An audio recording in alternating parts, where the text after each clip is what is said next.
ॐ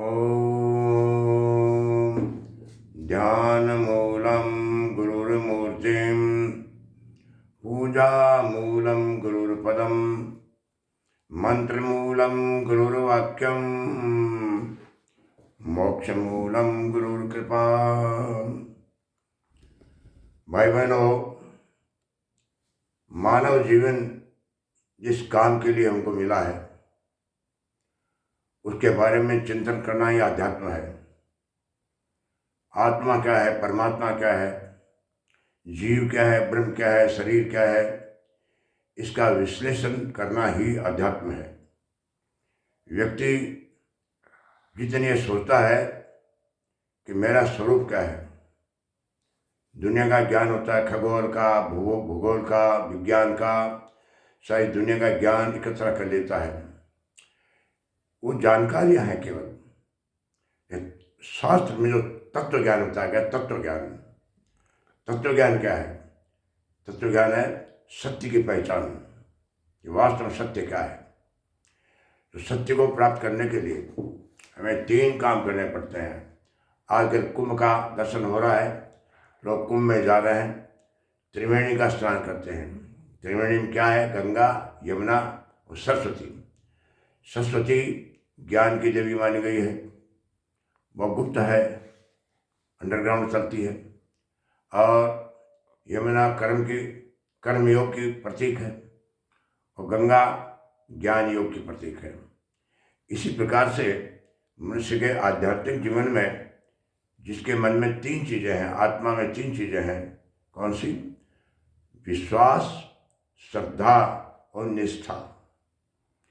विश्वास अंतःकरण में उस चेतना का नाम है कि जिस व्यक्ति, वस्तु, ज्ञान या शास्त्र के प्रति हमारी आस्था बन जाए, ऐसा दृढ़ विश्वास हो जाए कि जो कुछ इसमें है वो मानव के हित में है, मेरे हित में है। ये भाव जब आदमी जगता है तभी वो उसमें संलग्न होता है, तभी उसकी रुचि पैदा होती है। तो विश्वास से संसार का काम चलता है, विश्वास से भगवान का काम चलता है। भगवान ने हमको ये जो 3 इसी का नाम त्रिवेणी है। विश्वास हमें अपने परिवार पर होता है, विश्वास हमें अपने पुत्र पर होता है, अपने गुरु पर होता है, हमें अपने ज़मीन पर होता है, पड़ोसी से होता है। एक कॉमन फैक्टर है विश्वास। दुनिया का लेन देन का काम विश्वास से चलता है, बिना विश्वास के लेन देन नहीं होता। आज दुनिया के आपस में जो अंतर्राष्ट्रीय रिलेशंस हैं, संबंध हैं, वो विश्वास के आधार पर चलते हैं। ऐसे ही व्यक्ति जो पैदा होता है संसार में तो अनजान होता है, उसे कोई ज्ञान नहीं होता। तो उसके माता पिता, पड़ोसी वो एक व्यक्ति को इंगित करते हैं, ये तुम्हारे पिताजी हैं, ये तुम्हारी माँ है, ये तुम्हारे दादा हैं। तो बार बार ये बात वो जब सुनता है तो उसको एक विश्वास हो जाता है कि ये मेरे पिताजी हैं। उसके बाद और कोई आधार नहीं है, केवल उसे सुनकर के विश्वास हो जाता है। ये श्रद्धा शास्त्र में, गुरु में, भगवान में और दुनिया की अच्छाइयों में, अच्छाई जो सद्गुण है उनके विश्वास को हम श्रद्धा कहते हैं। यानी विश्वास की पराकाष्ठा को श्रद्धा कहते हैं। एक पिता का अपने बेटे में विश्वास होता है, कि बेटे का पिताजी में जो विश्वास होता है उसको श्रद्धा कहते हैं। और श्रद्धावान को ज्ञान मिलता है कि श्रद्धावान लभते ज्ञानम। जिसकी किसी चीज़ में श्रद्धा नहीं है वो उस चीज़ की जानकारी प्राप्त नहीं कर सकता। मैं रामायण में लिखा है कि हरि संव्याप्त सर्वत्र समाना, हरि भगवान हरि संव्याप्त सर्वत्र समाना, प्रेम से प्रकट होय मैं जाना। प्रेम से ही, श्रद्धा से, विश्वास से, भक्ति से ही वो भगवान प्रकट होते हैं। ऐसा हर शास्त्र में लिखा है, चाहे गीता पढ़ो, रामायण पढ़ो, वेद। अब आई तीसरी बात त्रिवेणी में। तीसरी धारा कौन सी है? निष्ठा। विश्वास अविश्वास में बदल सकता है। हमारा किसी व्यक्ति में विश्वास है, उसके व्यवहार, गुण, कर्म, उसके आचरण को देख करके अगर हम देखते हैं तो अविश्वास भी हो सकता है। और श्रद्धा का विलोम शब्द भी है अश्रद्धा। हमारे किसी गुरु में श्रद्धा है और गुरु के द्वारा किए हुए क्रियाकलाप को देख करके हम श्रद्धा पैदा करते हैं, उसके व्याख्यान से, उनके शब्दों में, उनके वाक्यों में श्रद्धा पैदा होती है। लेकिन उसके द्वारा कोई विपरीत कार्य हो गया हो, अमानवीय कार्यक्रम हो गया हो, तो श्रद्धा का अश्रद्धा भी हो जाती है। लेकिन निष्ठा शब्द एक ऐसा है कि उसको परिवर्तित नहीं कर सकते। निष्ठा का विलोम शब्द अनिष्ठा है ही नहीं, अनिष्ठा शब्द डिक्शनरी में नहीं है। जिस चीज़ में हमारी निष्ठा हो गई उसको दुनिया नहीं बदल सकती, चाहे कितना ही बड़ा कष्ट आए, कितनी परेशानी हो। जो आदमी सत्यनिष्ठ हो जाता है, सत्य में जिस निष्ठा हो जाती है, भगवान में निष्ठा हो जाती है, वो आदमी दुनिया में कभी बदल नहीं सकता, उसी को भगवान की प्राप्ति होती है। जैसे प्रहलाद जी को निष्ठा होगी, प्रहलाद जी को भगवान में निष्ठा होगी, कण कण में भगवान है। ये बात सुनते तो हम भी हैं। हर आदमी कहता है कि भाई भगवान तो है। चौपाई में लगा सिया राम मैं सब जग जानी, करम प्रणाम झोरी को पानी, ये चौपाई हम सभी जानते हैं।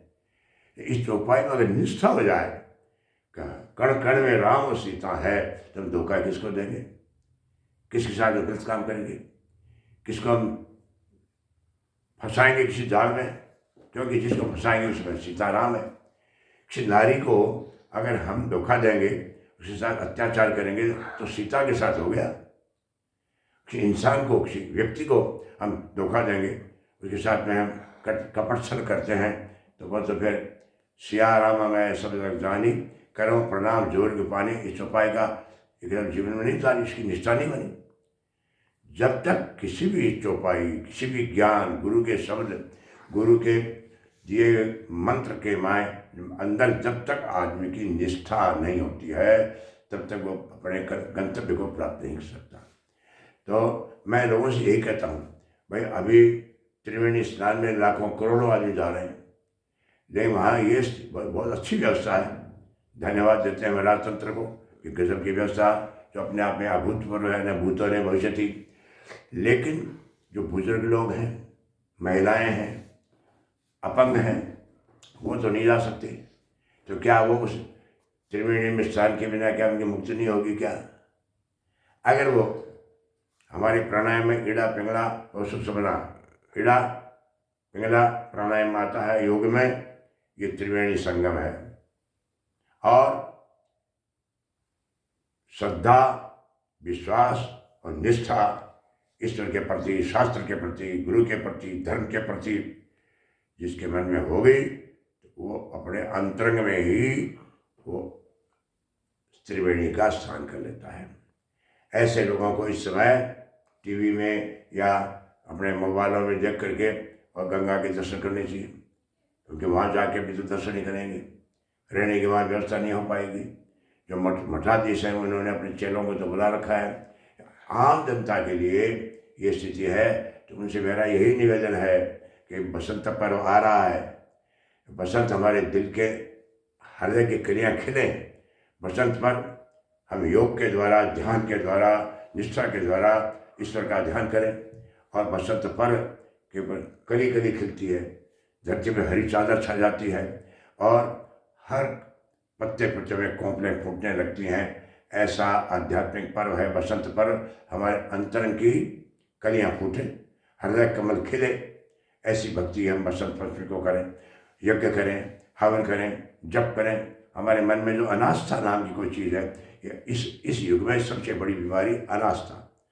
अब व्यक्तियों की आस्था नहीं रही, न परिवार में रही, न घर में रही, न माता पिता में रही, न शास्त्रों में, न गुरु में। आदमी निष्ठावान जो होते थे वो अब वस्तुनिष्ठ हो गए। जड़ वस्तु में जिसकी निष्ठा हो गई वो दुर्भाग्यशाली है। ये कुर्सी है, ये पद है, ये धन है, ये सोना है, ये चांदी है, इसी में जिनकी निष्ठा फंस गई उनको कोई बदल नहीं सकता। इसलिए जा पर कृपा तुम्हारी होई, जा पर कृपा राम की होई, जा पर कृपा करें सब कोई। इससे भगवान के शरण जा करके, भगवान के चरणों का ध्यान करके हम साधना करें। ये इस समय जो पर्व चल रहा है वो कुंभ पर्व है, बसंत पर्व है, और मकर संक्रांति के बाद में सूर्य भगवान की विशेष चेतना धरती में फैल रही है।